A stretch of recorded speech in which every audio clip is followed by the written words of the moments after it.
Hey, this is Candia Raquel, and you are at the Sensual Sessions Podcast, the place to explore sensing pleasure through your senses and moving in a way that is free from inhibition and full of self expression. Make sure to subscribe in order to get these episodes delivered on your inbox every week. Please go to my website, candiaraquel.com, which is my name www.candiaraquel.com and just enter your email. Today, I am very excited to introduce you a very special guest. This is Melanie Maar. She is a dance artist and she's also a sexuality teacher, and we have prepared a very interesting topic for you today. Welcome, Melanie. I am very happy to have you here. Thank you, Candia. It's great to be with you. So, I was reading your fascinating website and saw that you have something called Process as Guide, which really draws my attention because in our Western world, we are hyper focused on the goal, and there's like this hustling and this pushing and striving and running and trying to to just achieve. And paradoxically, when we achieve whatever we achieve, we go for the next thing and the next thing, and we all live like in a loop of a hamster wheel. So it's very interesting for me just the title of Process as Guide, because we normally use the idea of achievement or the goal as the guide, and you have a different frame. And I'm gonna read a few of the words of Process as Guide, so Mhm. then I can ask you more. So you said the guiding principles are art life, not knowing while leading. My work knows more than me. Mutuality and flexibility in roles. Non duality, sensing and reflecting. Consciousness in the touchable and the non touchable. Relational realities. The symbolic and imaginary. Diversity in experience, play and ritual, change state logic, core desires, so above, so below, object as subject, attunement, intuition, and implicit knowing, non-linear space and time logic, cooperative making and dissolving. It's like, wow, this is the most radical thing I have read of the late, because as I read Process as Guide, I feel like melting. I feel like having more space to breathe. I kind of feel pleasure, and I can feel like vitality and like willingness and disposition to do whatever it is with this, using this context of Process as Guide Mhm. being washing the dishes, because when I wash the dishes I only want to get done with the dishes. When I am working on a project, I just want to get done with the project, so then I can finally be free and breathe and and enjoy life or whatever. And and with Process as Guide, I kind of feel like, okay, I don't need to cancel myself nor my pleasure as I do whatever I intend to do, being washing dishes or whatever. So how did you came up with this? It's fantastic. Thank you for bringing it in, all these words and this part of my work that I get to talk and reflect with you about it. I think finishing things or goals are wonderful aspects of the process. Um, to have a reason to move, to go somewhere, and yet to focus on the information and the states that are happening in each moment. And process as guide for me is uh, the guiding principles in a container, in a situation. What am I looking for? I like to be lost, and yet I want to study. Yes. I like to be fully involved with my senses and my whole being. And yet I like to see it like a movie, like a theater. There are all these different, I like to lead groups. I like to lead other people. I've been a dancer and teacher my whole life. I enjoy this. And yet I don't want to know at all times what I'm doing and what I'm transmitting, and these roles that sometimes seem unmovable. You're the student, I'm the teacher. I was never so interested in it. I'm interested in roles as something that is just an agreement that's changeable.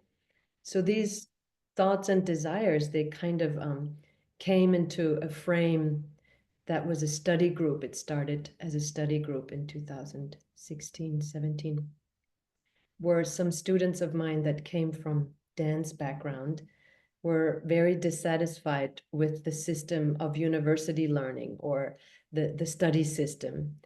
And they wanted to study, but didn't know what to study and how to approach it, and yet were attracted to something I was doing. So we just started a group of people that were all dance artists.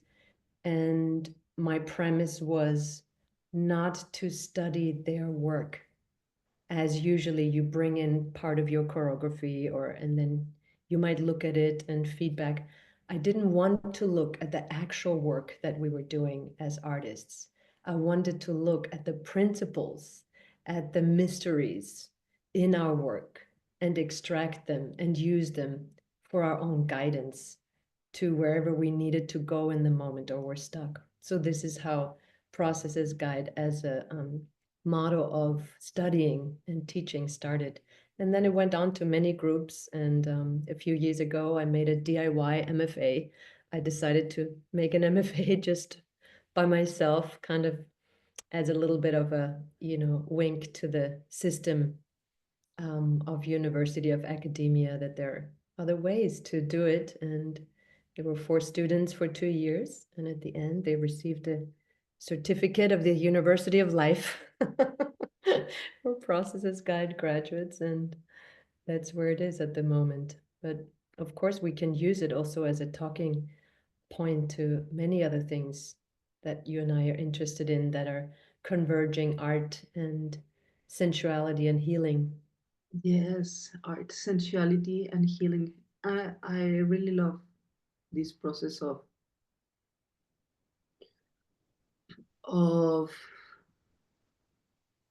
beingness in the moment rather than being hyper focused on the outcome. Like not only having the north star of resolution or achievement or recovery or orgasm or applause or world peace, which is very much necessary in these moments, but going through the process already bathed, already covered in the light of that north star that you're following. So it's like you're guided by the outcome. It's a process of something. It's a framework. But this is a context that really supports focusing on the step by step that Mhm. is, in actuality, the requirement for any successful outcome, any, Mhm. and that we often culturally disregard in this toxicity of depredation in order to gain more gain. And Mhm. I feel that it's great for everyone, not only for dancers or creatives, because it is true that desire is rooted in lack. You cannot desire what you already have. Like there's no point on exactly like I can't desire the set of eyeglasses that I have in my hand because I already have them. And we're pretty much driven by lack in our culture, and that I mean that's great. It's part of the engine. Like you need to desire something in order to keep on going. That's what moves you. The problem is that we delay satisfaction until we fully achieve the outcome or the desire, which is great. Like, okay, I desire the eyeglasses. I am gonna wait until having them in my hand so I can fully like delight in the fulfillment. Mhm. Or like I'm not gonna be proud until I finish whatever goal. But the problem with this is that what I see is that we don't stop in order to cash in desire or satisfaction or or this divine pride of realization. We go for the next desire, like, okay, I'm making my first $1,000, $1,000, 1K, then I go for the next 10K and then the 100K. And now I want to go from 6 figures to 7 figures. And now I am a multi 7 figures entrepreneur. Okay, next is 8 figures. And then Mhm. I want to get to the first $100 million. And it's fucking crazy. And I love how you describe that as sensation, skipping sensation and meaning, it's like keeping skipping sensation ahead and sensation meaning. and meaning that is available to us. Yeah. And suddenly $100,000 or $100 million is nothing because once you arrive to $100 million, then you have to go for the $1 billion and so on. And then we have these crazy oligarchic tendencies all over the world that are rooted in this like toxic mentality that I believe we all suffer because of delaying gratification, which is not necessarily bad per se. The problem is not ever getting to arrive. And I believe that you tapped into the source problem, that desire and pleasure are like two sides of the same coin or two aspects of the engine of life. And if one reframes what one is doing with process as guide, things change because you're not canceling yourself, your pleasure, your life along the process. So it's like, okay, I am exploring here and delighting in the exploration per se. I am delighting in the process of becoming, in the process of arrival. So it's like yes, I am savoring my very first 10K as an entrepreneur, or I am savoring my my first program as a teacher, or I am savoring every chapter I write of my new book, or I savor every birthday of my kids without waiting for them to be over 18 so I can finally live as a woman. Mhm. And to me, the your frame of life as a process No, well, yes, life as a process and process as a guide Mhm.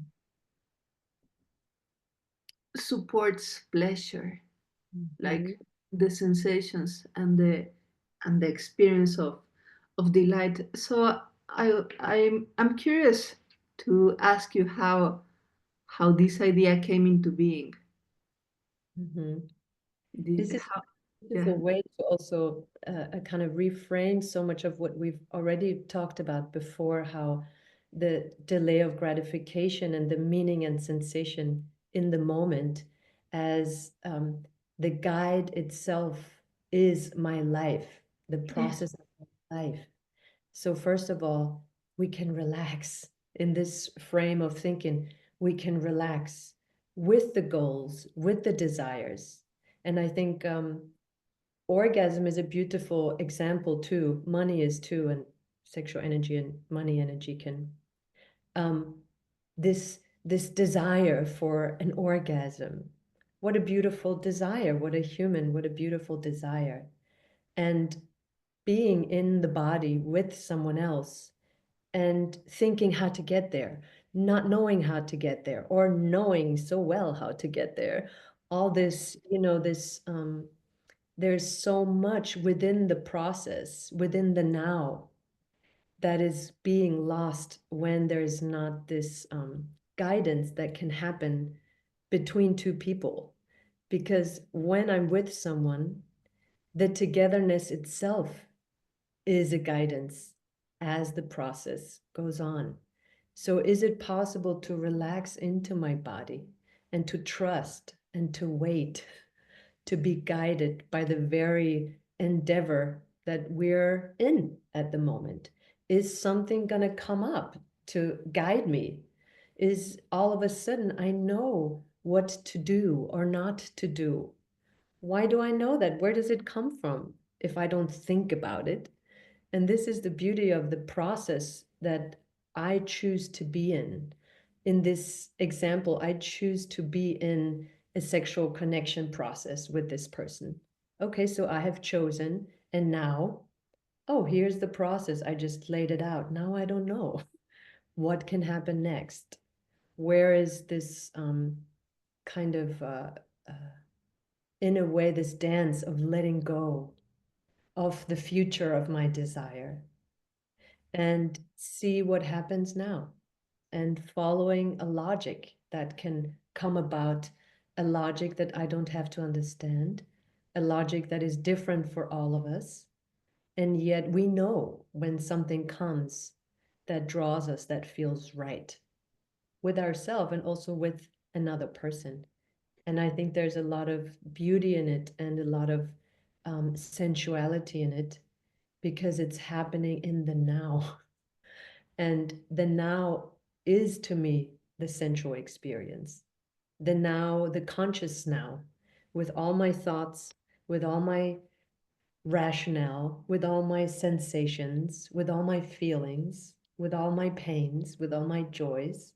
All of this is the now and is sensuality on the touchable and not touchable level.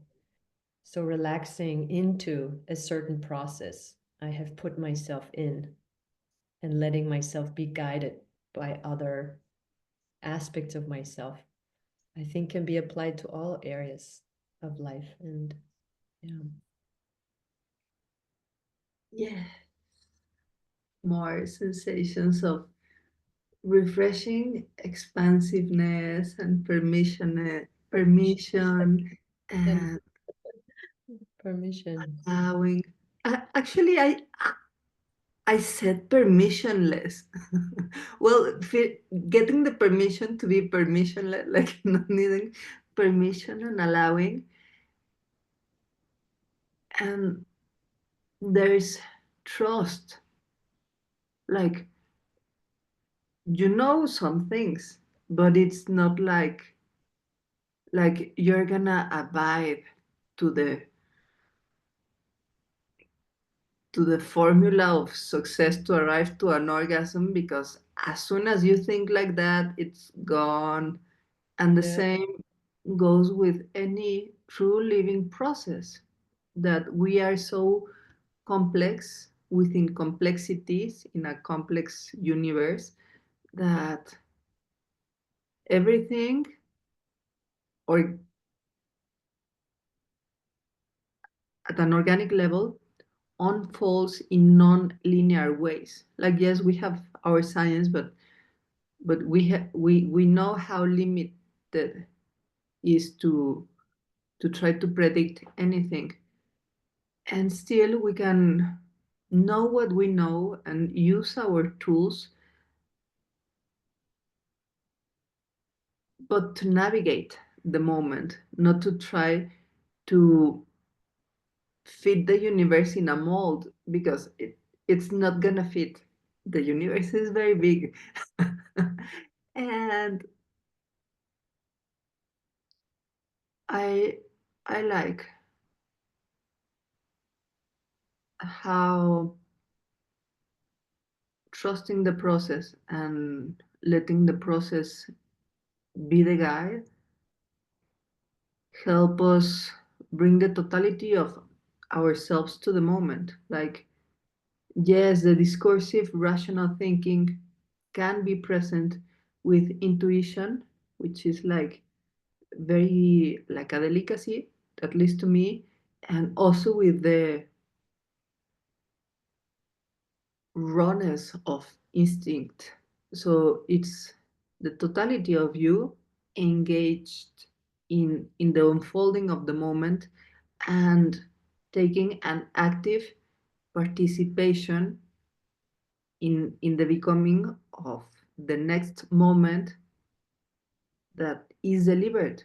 Like, yes, you are going to whatever you're going, but Yeah. you are really, you are doing both. You are letting it happen and also making it happen. It's like dancing with the stream of the Mhm. sea of life, and this allows for the unresolved to exist, and it allows for the presence of contradictions, because we often get like, I am not gonna do this unless I finish that, and I cannot finish that unless I am healed, and I am not gonna love again until I heal my past traumas. But then you heal your traumas, and then you have your family traumas, and then you have the gender traumas, and then you have the traumas of humanity, and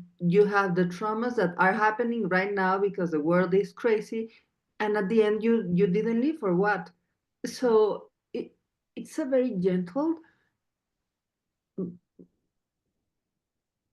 and bold approach, and an organic, and all of this to say that you mentioned that we can go through the process, being the process itself the guide for whatever it's unfolding, or we are having be unfolded, going through our sufferings, Mhm. and going and and having our inspirations, and our desires, and our pains, and our frustrations.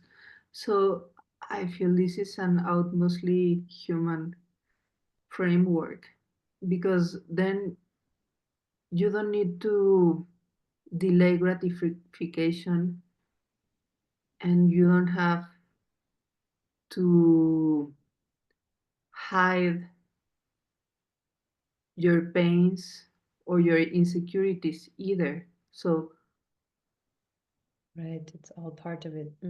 yeah, there's space, and there's the framework, Mhm. which is, I feel, what creates this sense of safety and freedom that would seem paradoxical. How can you be safe inside your house and be free if you're inside your house? Well, if you're a snail or an armadillo or a turtle, you go through the world with your house. And I like it. I like the idea to be safe and free at the same time without neither of them canceling the other. I love how you speak about the art life. Is this is to me what the art life is about. That process as guide is a practice, not a truth. It's a Yes. practice. And it's the practice of seeing my life as art. And we can all do this no matter if we're artists or not, as a result of this dynamic that we all intuitively or actively know is doing and being done, deciding and being decided, going with the creating and being created. We all know how this feels. And this to me is this practice to notice it and to participate more in it. And over time, within this framework, that my life, the process I'm in, is my guide, I can practice to notice the tools that come up and the tools that I have already in me that I didn't know as tools. Like you speak about intuition, where in my body is it saying yes or no? How is this helpful that I look at my life as a theater, as a Greek drama that I like to see it as? And those become tools to see my life as art. And then I have meaning. And then I'm in the sensations that I am with kind of purpose in a way, especially when it sucks. Because, oh, how great is the process when it's nice and I'm in this amazing flow. Yeah, but what if there's pain? What if there's trauma? What if there's stuckness? What if there's uh, um, deep feelings and deep loss and deep grief? What about then when it's not fun?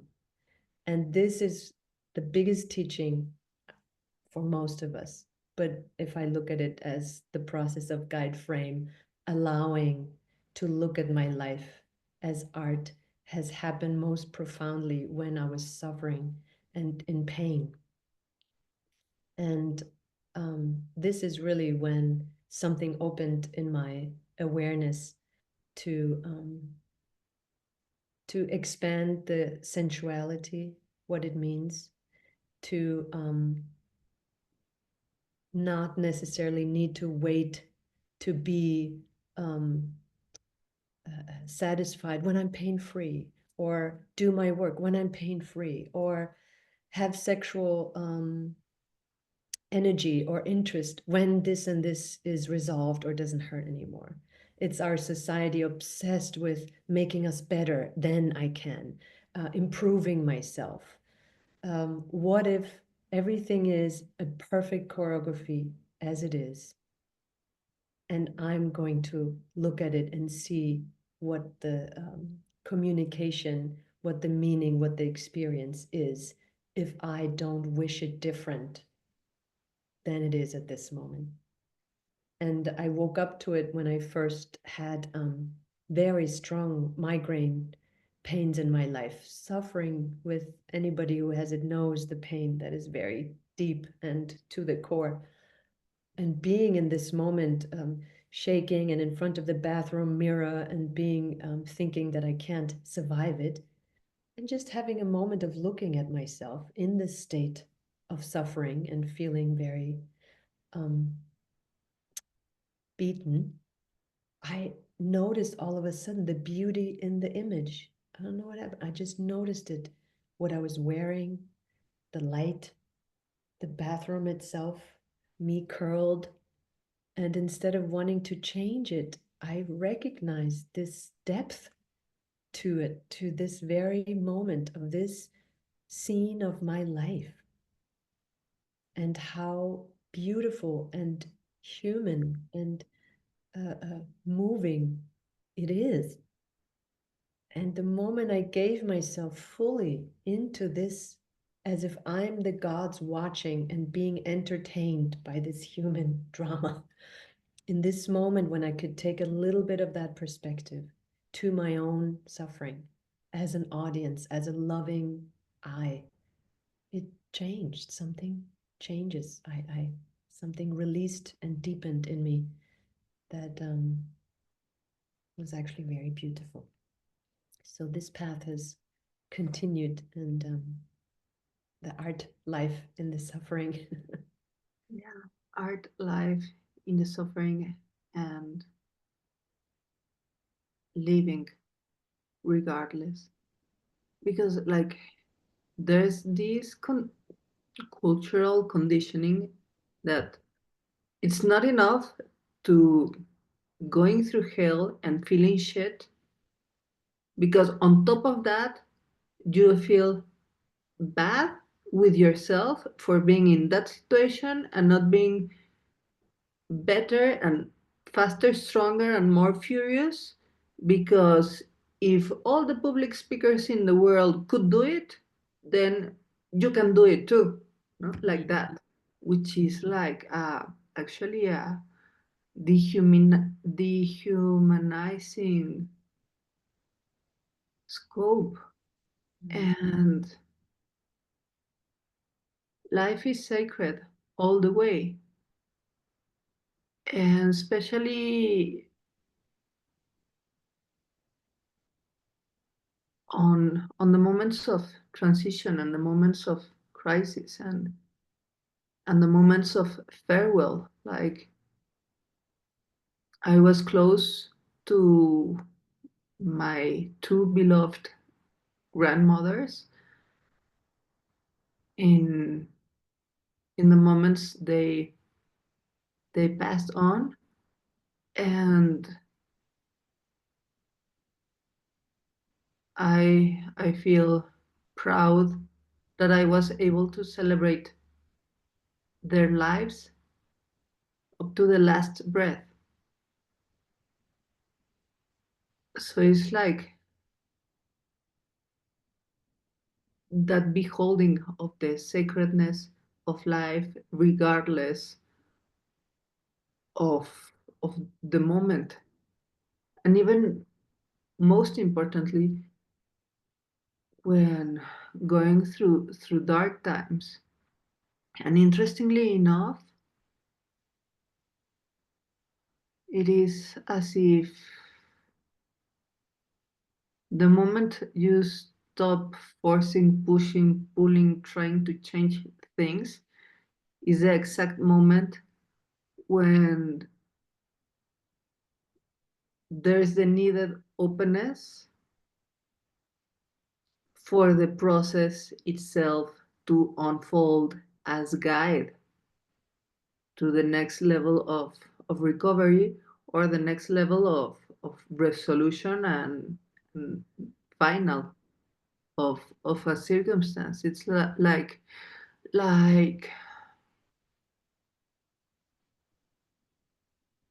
important to navigate, especially the liminal spaces, the limbos in our life, without canceling the possibility of pleasure and the possibility of beauty and living life as art. And the the story of Romeo and Juliet keeps on popping in my mind along our conversation. Like, it's the most romantic story ever written that ends up tragically, but at the same time, like, wow, Mm. it, we we all can relate to heightened love that there's to be regardless. So it's like daring to be alive regardless of the suffering, and daring, but not in a public speaking way that you have to be brave. No, daring as an utmost softness and gentleness and respect, which opens the gateways for this life force, the libido, the eros that we can savor in Romeo and Juliet, that that I get to sense from your story being curled out of a painstaking migraine from hell, and suddenly, like the light of every moment coming through, and wow, the clothes, and the face and the mirror and the humanness and the beauty. And then you have available all of your resources to go through the challenge. Mhm. It's a wonderful how to think of Romeo and Juliet as a, oh, it's moving, my cat, moving too. um, that this is like mini life processes that somehow we seem to all recognize, no matter what culture, no matter what age, maybe at least cognitive age onward, that we know something. Theater, how do we all know when it's over? Other than when the curtain closes, just this feeling of, this is the next phase. Here is the Romeo and Juliet, the excitement, love is, here's the tension, here's the resolve, here's the dying, here's the, these processes of living that we all seem to innately recognize. And that makes me trust that there is something in myself, in life and death itself, Yes, eros and thanatos, knows that has its own logic that I yes, don't need to fight, though it's so difficult, especially when it comes to birth and death. yeah, We yeah, know that the body knows how to die and the body yes, knows how to birth. yes, And for us who haven't been through either themselves, I could see when I was accompanying my friend in her birthing process, that like an animal instinct takes over. Something knows what to do. And then there is a helpful person saying, yeah, but hold your breath here and push here, try this.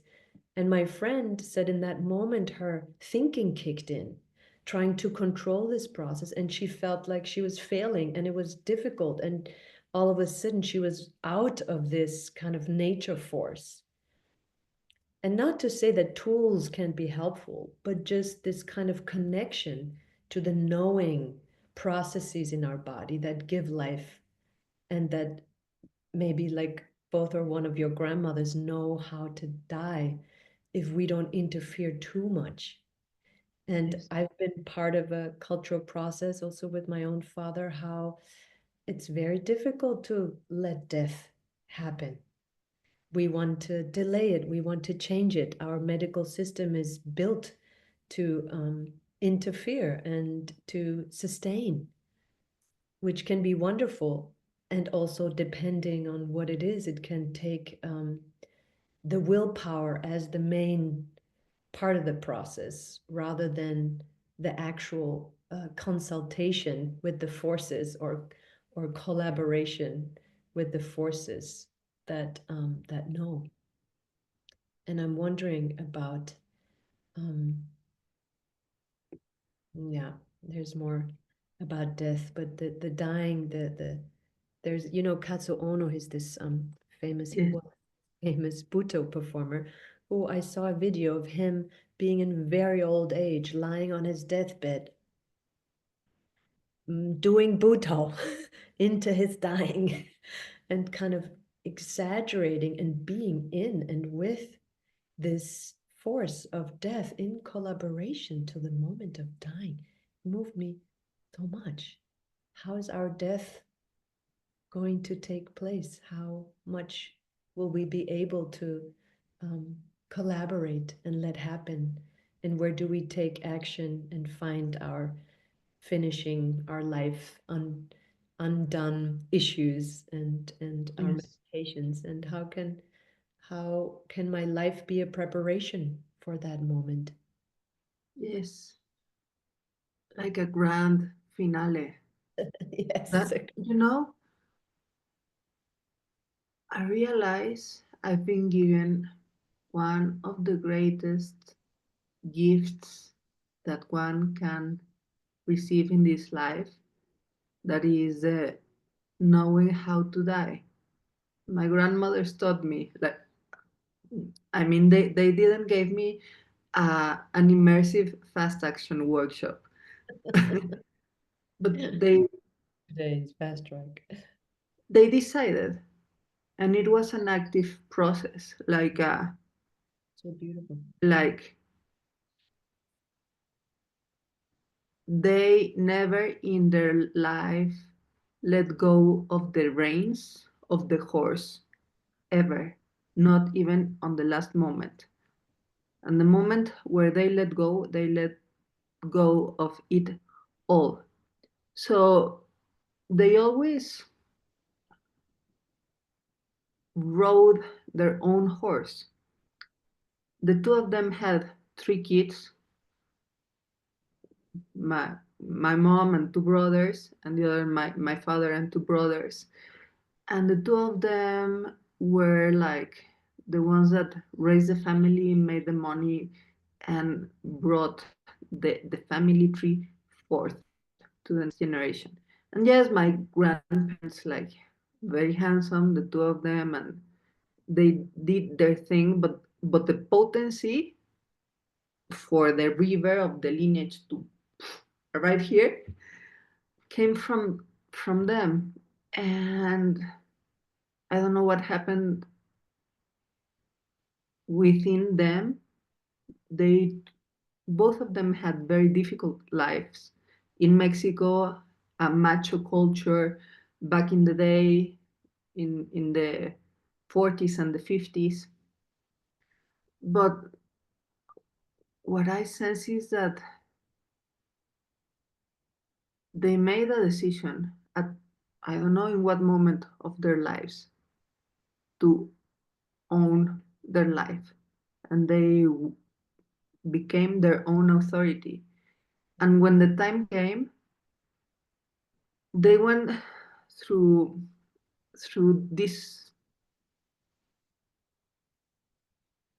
troubleness of accepting the end is near, the unavoidable end, that end that you can delay perhaps for 10, 20 years if you have the money. Both of them were over 85, so it's like, okay, I can be try to delay it maybe one day, maybe 10 years, but I saw how within 1 or 2 weeks they made up their mind and they head forward to their end. Mm, No fear, mm, no fear, no bargaining, mhm, no regrets, mm, and at the same time, like nothing to be afraid of. It's the most natural thing. It happens to everyone except Jesus, so they say. No, but that's the only documented case. So with the same naturalness that the women in our lineages have found a way to give birth when there wasn't even hospitals or in the middle of wars or whatever. They found a way, and here we are. And it has to do with this process as guide, moment by moment. And that's the grand finale, the ultimate stepping into the mystery. But what I can what I could sense is that they left in the same way that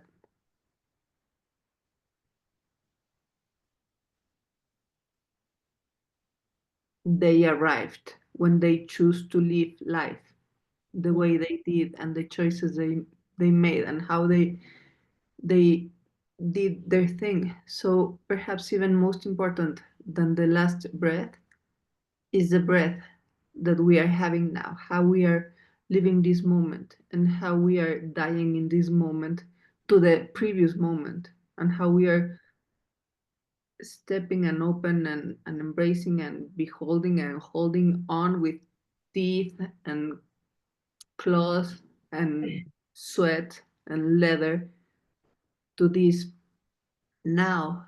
And then comes the night and day Mm-hmm. of our lives, of our moment by moment, because there's the requirement to let go in order to create the space to behold what's coming, the offering of the next moment.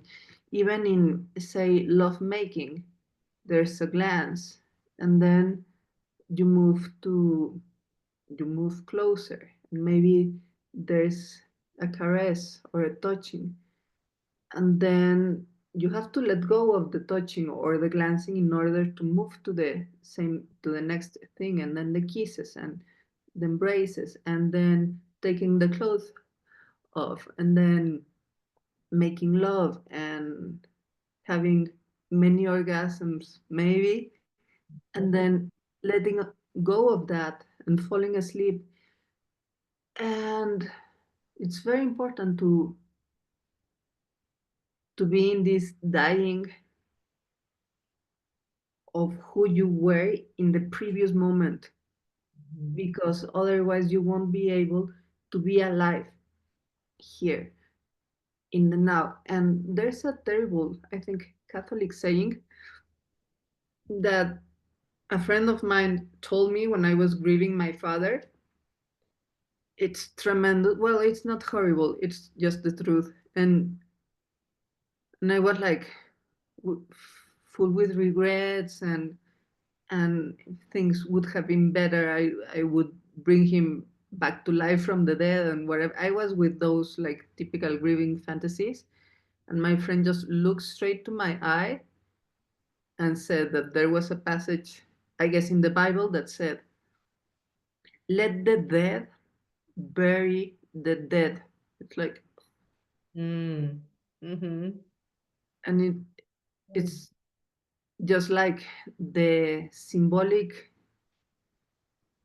gesture in the ritual of the burial, of dropping a handful of soil, of dirt, on top of the coffin of your beloved. So it's like an active letting go, because otherwise you risk to stay,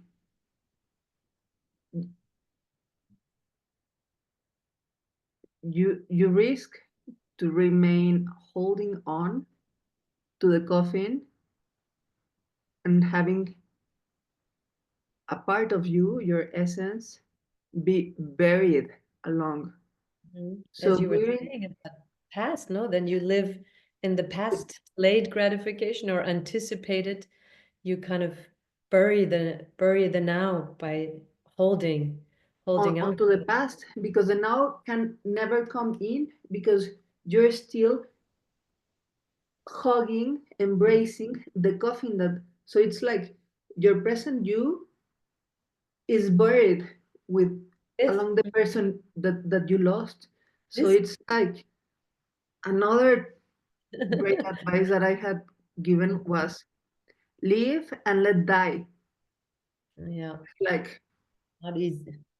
Profound. This is the school of dying, no? This what you're school describing of then, dying. the Yeah, constant yeah. school of I let don't know if it's a Mexican thing. yes it is. No, Viennese too.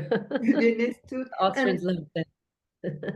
yeah, the school of dying. And there's also the saying that, for example, when my grandma passed away, or a, a, my best friend also passed away in 2016, and another friend just told me like he just went ahead of you. And I was like, okay, thank you for reminding me that I'm next. I'm following his footsteps. So like, don't worry too much. You're following next. So when you get in touch with death, you automatically relinquish hypocrisy. It's like, your time is now. Shall you wish to live it. Mhm. And What there's huge wisdom. wonderful sensuality, how you're saying it, that the school of life is now you have to relinquish your holdings and come back to this very moment because we're all next. We're all next to the Yes, moment of living. It's such a wonderful central practice to be aware of this constancy of dying and of my own death. Sometimes I have this practice with the people that I love deeply to just walk with them or be with them and imagine that they're gone, dead. What would the essence now be of them that I still experience? What is the weight of them in around me when they're gone? And it's not only a sentimental, precious kind of feeling that comes, but it helps to feel the essence of someone and the essence of a relationship. And the essence, I like death meditations where I practice myself to dissolve myself. What is my essence? Can we even know our essence and presence? And to be kind of in this process of also our dying, which is our whole lives, is such a guidance to the central now. And some yes, cultures have it easier than others. The Western world period don't have it very easy because where materialism is part of keeping, no, but your culture has beautifully taught me many things about the humor and the embracing, and also my own culture, the Viennese culture. My brother is a musician for Viennese music. So many songs that are death centered with very funny, not funny humor. And in a way, this is kind of like a to laugh, the sensuality of laughing, of now laughing about dying. yeah. And it's like I can laugh about death because I am alive, even though I know it's for now, for the time being. And it's like our night and day, and very important to recognize death as much as it's important to recognize sensuality, meaning how does being alive feels. And at least to me, sensuality is how we experience health, and it's as clear as pain. You cannot deny pain. Pain is not an emotion. Pain is not a concept. Pain is a fucking sensation that you cannot fake. Well, maybe you can try to hide it, but you cannot hide to yourself. So it's as true as it can be because Internal. it's rooted in I was in just trying to hide a cough. I'm sorry to interrupt you. And I could feel the internal need to, this is my internal, having a sensation that is uncontrollable, yet we don't want it to come to the outside. And this kind of internal, external, the revealing of my internal truth the revealing of your internal shapes truth. everything. And dying or the process of pain or suffering, and you can't hide it anymore. When it's so strong, there's a liberation to it, a terrible liberation of truth in the way that sexualness, le petit mort, how can it be that it's called death, little death, when you orgasm, this moment Yeah, of abandon, you can't hide your essential. We all desire this experience that is full, and where the internal and the external are in. Mhm. yeah. Coming together, you cannot hide an orgasm. Or a cough. Even though we women fake it, and a lot of men, like, fortunately believe that lie, so they stop doing their nonsense and let us sleep or whatever. Like orgasms, and especially, I was about to say, like, a Freudian lapse, how spectacular it is, a feminine orgasm, because it's an ultimate revelation of truth, and it's a truth that goes beyond our discursive thinking. It's a fleshly truth and an essential truth. And very interestingly is that it's rooted to life force. Pleasure is pleasure is the expression of libido, of vitality, of life force. It's the eros that overrides the thanatos all the way up to the last breath. It's what keeps our heart beating non-stop, no matter how bad you're feeling, how bad is the world crisis, no matter what, it keeps on having its internal party of drumming. And there's like this resistance to die until finally, well, we know what happens. Mm. And I like a lot this view of living as art, as life as art, even though you are not an artist, but like opening in channel to the experience of the now, whatever it is within, meaning in actuality is open yourself in channel to your inner experience, whatever it is, and not trying to conceal suffering in order to enjoy more or pretend to that you're having a good time, but actually, if, like the Depeche Mode, the song "Suffer Well." If you're gonna suffer, suffer well, Yeah.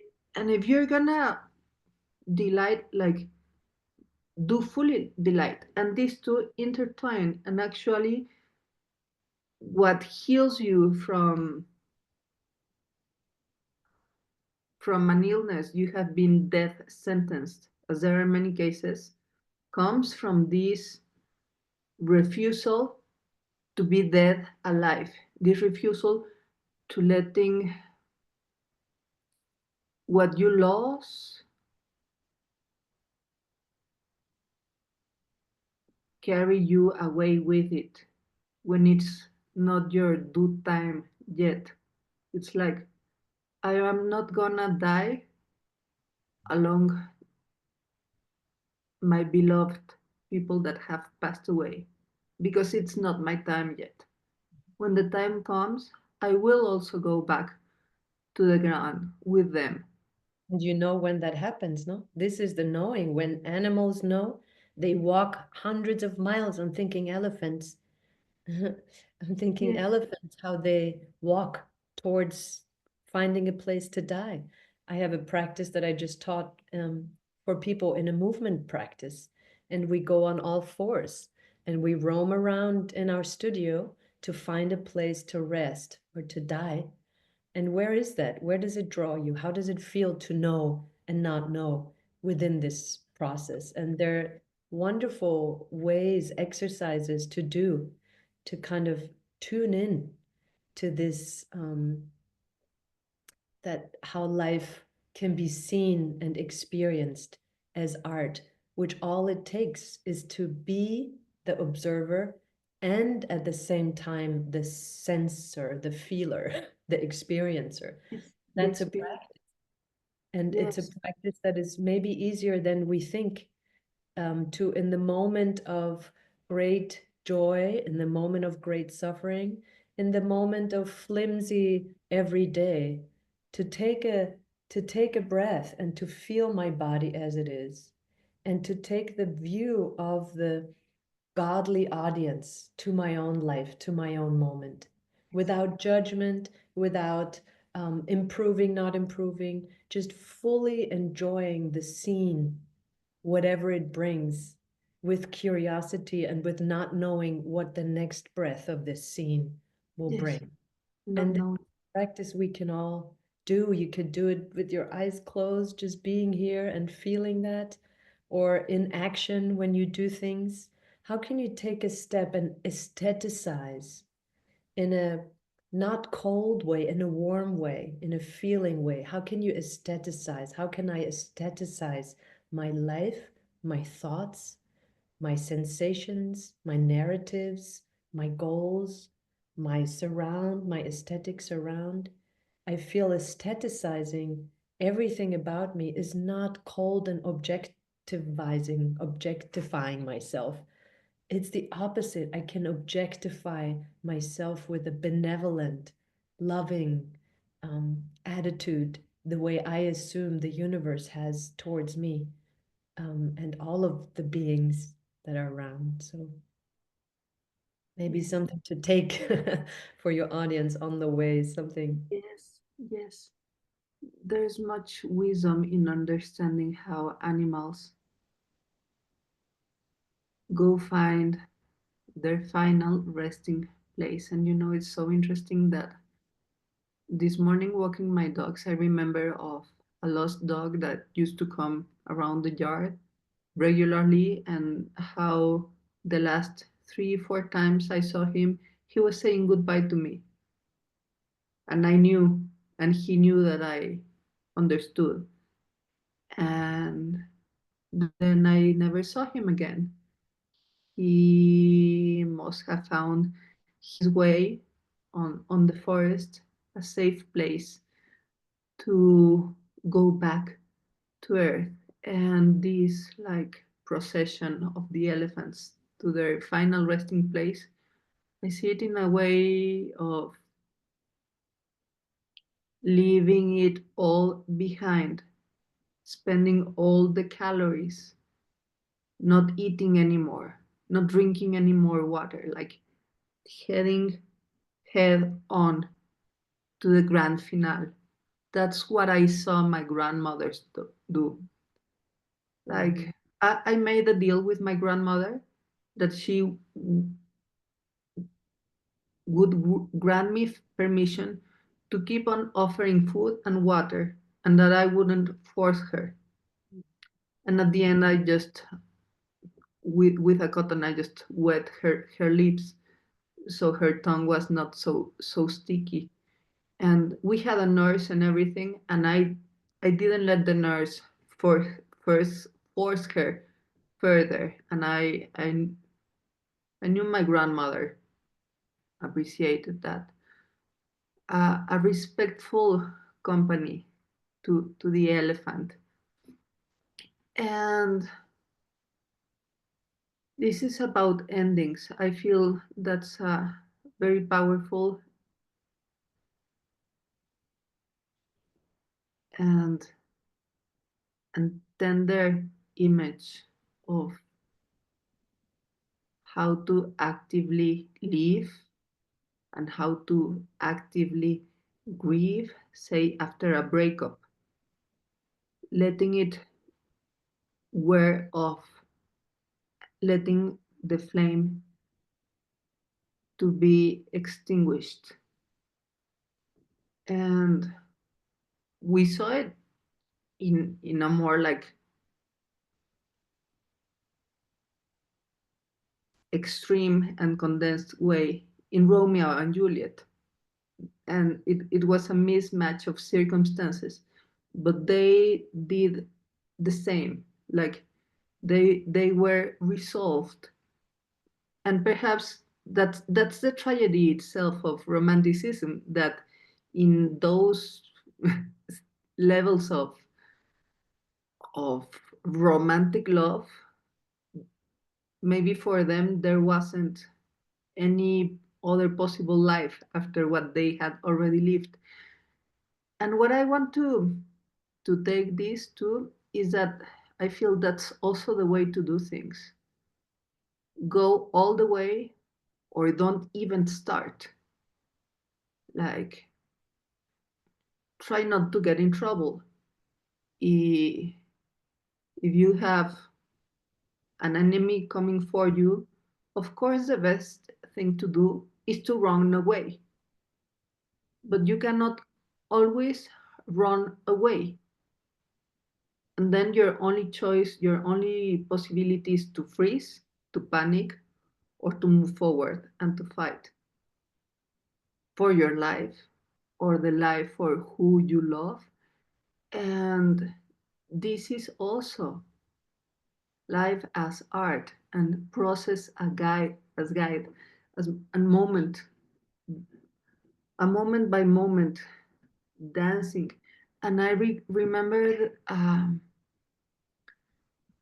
a quote from Moshe Feldenkrais. He wrote it with his hand in his notebook, and he was a master judoka. And in judo, a huge thing about judo is knowing how to fall and how to organize yourself at the verge of the unconscious with the gravity field in order not to break a bone and in order to roll and even to take the opponent. And so falling is very important. And I don't remember the exact words, but he said, yes and no are equivalent in every aspect, meaning choice. Yes or no. And then he said, and then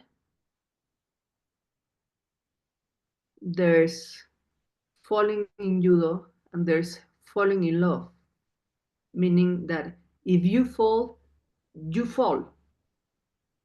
fully, Mhm. no Otherwise, you hurt research. yourself if you don't fully fall. So it's the possibility of hurting is more when we tense up, no, when we fall. On the Yeah, other hand, what they call heartbreak is could also be the complete result of fully falling and breaking. But then there's the experience. I guess you're also speaking like a, improvisation. You can't think of if you're doing something, or you can't say to the person that you've improvised with on stage, I wish you wouldn't have done that. This is blasphemy. That's improvised. It happens fully. It happens in the moment, and you take all the consequences there are, and the consequences are bearable. Um, Mostly, or unless we mostly. die, the Yeah, consequences are bearable because they're part of the perfection of this fullness of being, like the perfect choreography, to just accept fully, this is what happens. Yes, I wish I would have had a different entrance and you would have caught me in this way in the improvisation, but this is what was meant to happen, and there's a beauty in the full acceptance in this occurrence, and not yeah, to resist the temptation of the what if. It's such yeah, a temptation. What if I would have done it different? What if yeah, they would? What if?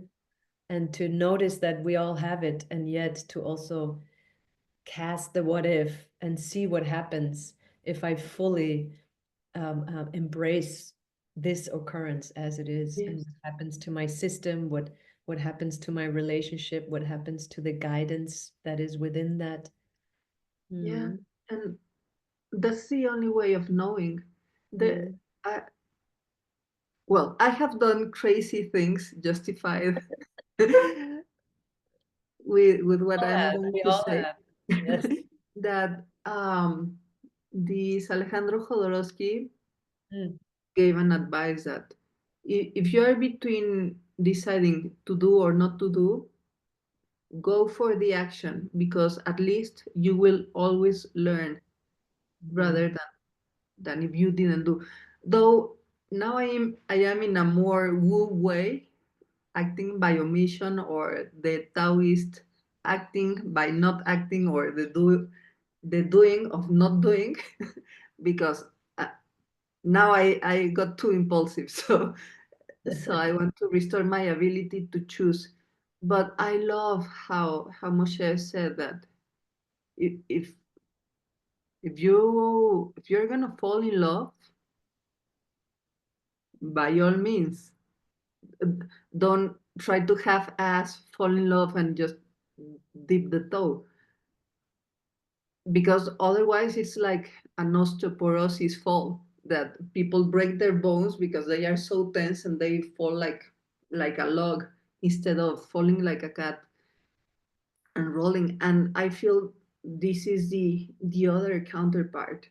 Just as elephants walk to their final resting place, and also the Inuit people, the Eskimos, they also have that like accepted practice in their culture where one of them, when it's old too old to sustain itself, and it's about to become a burden for the community, but it's not yet too old and not too weak, so still has the strength to walk alone to the unknown, to the resting place.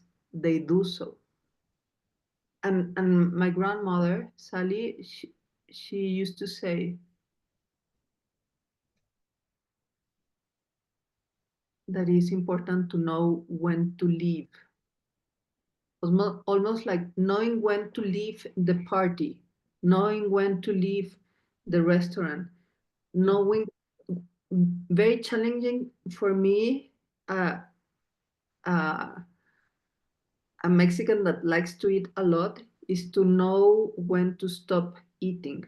Mm-hmm. And there's a moment of satisfaction, or when to stop, when to when to stop talking, when to close an episode, when to stop training, when to let it die. Because there's like, no, I want to cling and hold and all, and relationship that should have ended on the first month, I've known to have dragged them for 3 years. So 1 month of pleasure and three One years day. of agony. Yes, it happens. It And at the happens. same time, when you are more inhabiting your eros, your potency, your life force, then I have been lucky a few times, even with friendships, to say the end is here. Like, we both know the thing ended. So Mm. for the love and the respect that we still have for each other, let's make this a clean cut, finito, instead of bleeding your vitality. And you know, I feel that the one of the lessons of the school of dying is to know not to bargain. Perhaps try to bargain, look for a discount when it's appropriate. But as a matter of dignity, try to take no for an answer. Because life is full of no's. It's very frustrating to be alive. And it's like to accept, like, okay, I I arrived to a dead end, to to a to a point of no return. So I have to turn away and walk away. And knowing also that I'm gonna find pleasure and satisfaction on the other side. Because then I am like letting myself be guided by the process, not by my stubborn goal in my head that I want to force everything. No, I am seeing how the circumstances are unfolding, and then I like accept to organize myself along the stream that is unfolding in front of. Yeah, and that's what we need to do with the current global state of affairs that have me very worried. Yes, and that's another episode. It could be a whole other episode. whole, How to whole relate to the larger choreography, the uncontrollable, but Yes, to for the another. larger choreography, uncontrollable. But I love the key that you gave us. Like, okay, like Candia, just focus on your inner choreography for now. Drink your coffee, manage this Uh-huh. episode, because this is the now we are in. This is the moment in this process, and we are letting it guide us. Yes, yes, yes. I like a lot this framework of yours that allows to see the beauty in suffering and to not relinquish the vitality that is at the core, even of the most dreaded states. As long as we are alive, we are alive. And this aliveness is an erotic energy that most of the times takes over our small habitual deaths. Small habitual death. What a nice way to uh, close with letting go of some of the fear of the big death. We don't Yes, have to think about it. The small habitual deaths. Wonderful way to continue yeah, yeah. practice. The small endings that open way for the new beginnings, like, yeah, turning the page and finding more space to continue drawing or dancing or singing and doing our thing. Melanie, it's been such a pleasure, Such a truly. pleasure to talk to you. And Yes, yes. So tell us, how can we know more about your work? How can we get in touch with you? there's a website that I have that has a lot of the information, art and teaching, and the somatic sexology practice that I do, and also the School of Dying. That's melaniemar.com.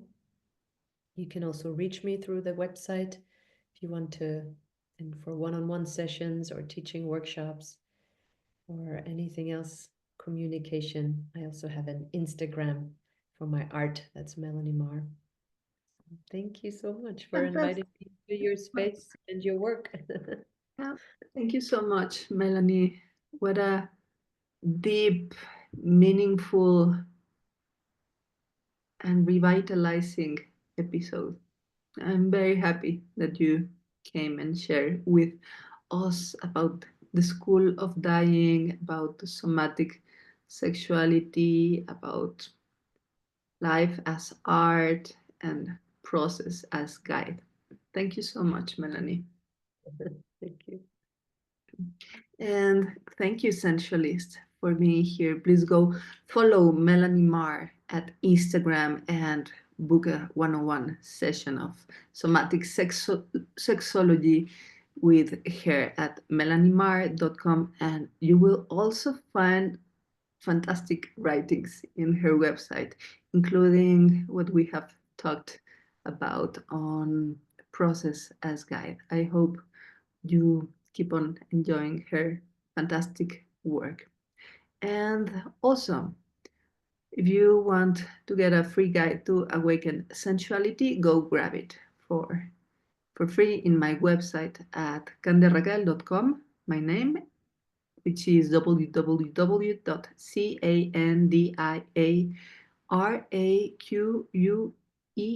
www.candiaraquel.com. And see you next time. Until then, remember to take the time to sense your fire so you can share the flame.